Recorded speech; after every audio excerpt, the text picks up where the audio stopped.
आई दीदी लो बहुत सुंदर भजन बा। देखी लो ये पहले ना रहा चर्चा इतना, लेकिन अब 20-25 साल से बहुत चर्चा बाटे। तो देखी लो पहले के सास रहता तो कैसे बहू से पूछा तड़ी, तो कैसे जवाब देतनी बहू, आ कैसे वो शिष्या बन जातनी। तो आई लो यही पर गीत बा, पूरा जरूर सुनम लो।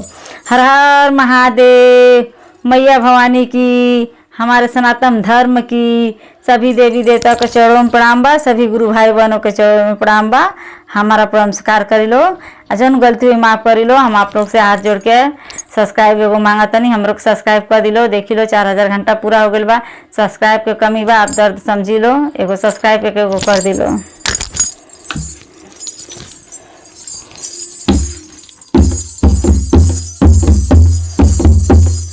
काहे खातिर पहनलू बाहू ऐसा ना कंगनवा, काहे खातिर पहनलू बाहू ऐसा ना कंगनवा, काहे हो खातिर ना, काहे हो खातिर ना, छोड़लू मीठवा मछरिया, काहे हो खातिर ना, छोड़लू मीठवा मछरिया, काहे हो खातिर ना, काहे खातिर पहनलू बाहू ऐसा ना कंगनवा, काहे खातिर पहनलू बाहू ऐसा ना कंगनवा, काहे हो खातिर ना, काहे हो खातिर ना, छोड़लू मीठवा मछरिया, काहे हो खातिर ना, छोड़लू मीठवा मछरिया, काहे हो खातिर ना। देखी लो तो का कहतनी बहू बेचारी प्यार से सुनी लो, प्यार से का कहतनी।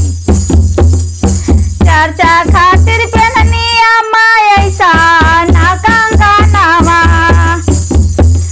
चर्चा खातिर पहननी सासू ऐसा ना कंगनवा, गुरु हो खातिर ना, हाँ गुरु हो खातिर ना, छोड़नी मीठवा मछरिया, गुरु हो खातिर ना, छोड़नी मीठवा मछरिया, गुरु हो खातिर ना।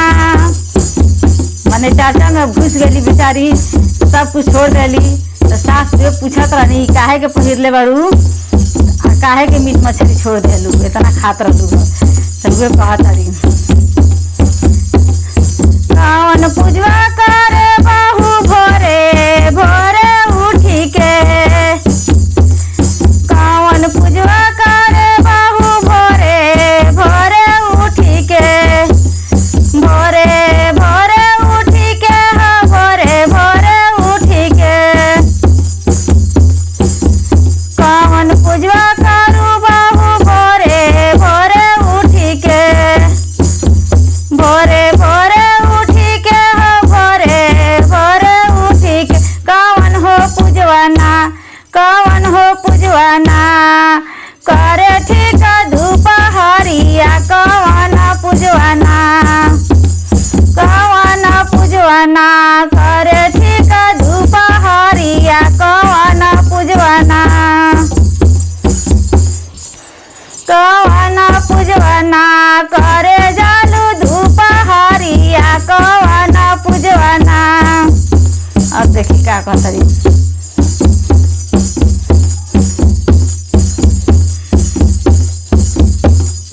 गुरुजी के दया मांगी भोरे भोरे उठी के, गुरुजी से दया मांगी भोरे भोरे उठी के, भोरे भोरे उठी के, हो भोरे भोरे उठी के, चर्चा करे ना, हाँ हाँ चर्चा करे ना, जानी ठीक दुपहरिया, चर्चा करे ना,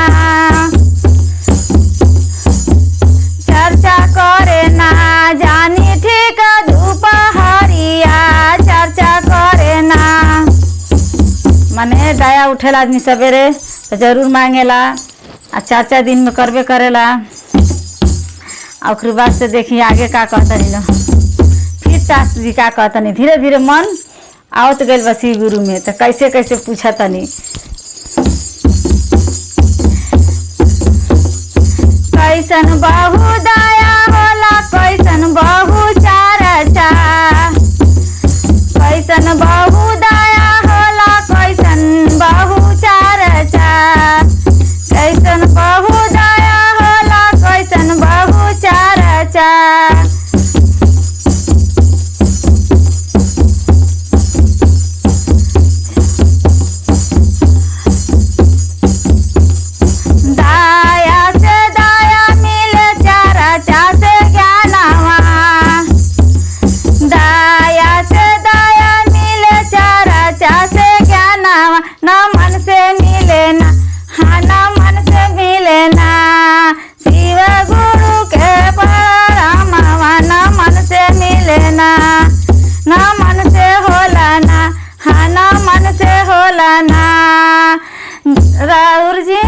जिंदगी के परवा ना मन से होए ना, ना मन से होए ना, जिंदगी के परवा ना मन से होए ना,